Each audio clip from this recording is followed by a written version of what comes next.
Assalomu alaykum hurmatli bog'bonlar. Mana X185 ko'chatlarimiz.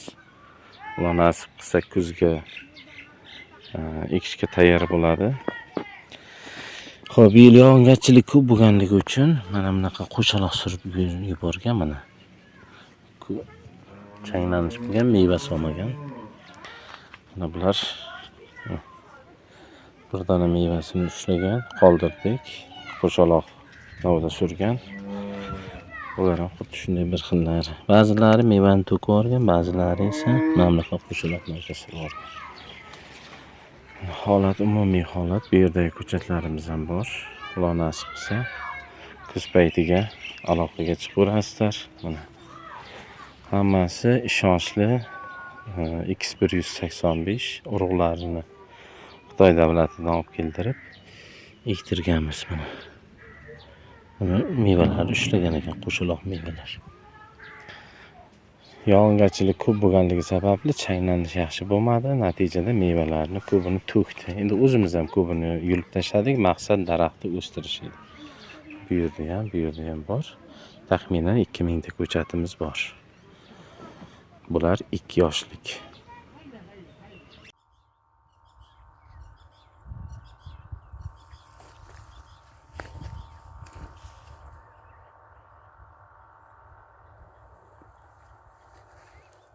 Şu yemeğe göre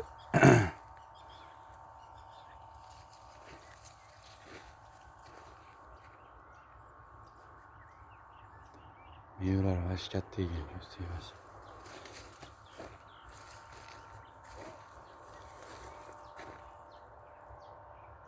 Tukundu. Endi may. Mayda mayınçalik bu.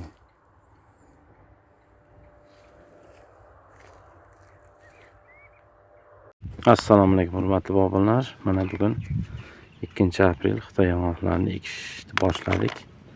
Mana ko'rib turibsiz yong'oqlarimiz. Bu Xitoy X185 mana. Ekish jarayonlarini ham ko'rsataman. Inshaalloh kuz-qish mavsumiga tayyor bo'ladi.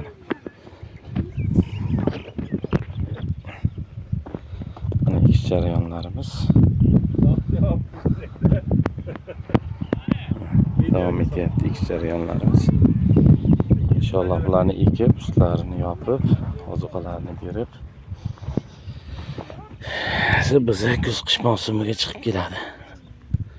Xudomiz mana o'sha e'tibor bersangiz, ana nish urishni boshlagan.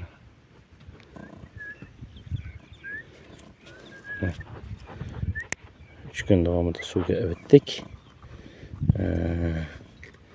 2 kun davomida dam oldirdik. Mana endi ekyapmiz. Xudo nasib qilsa 10 kun 15 kun ichida bu chiqib keladi. Keyin yana bir oy ichida tayyor bo'ladi. O'sib chiqadi.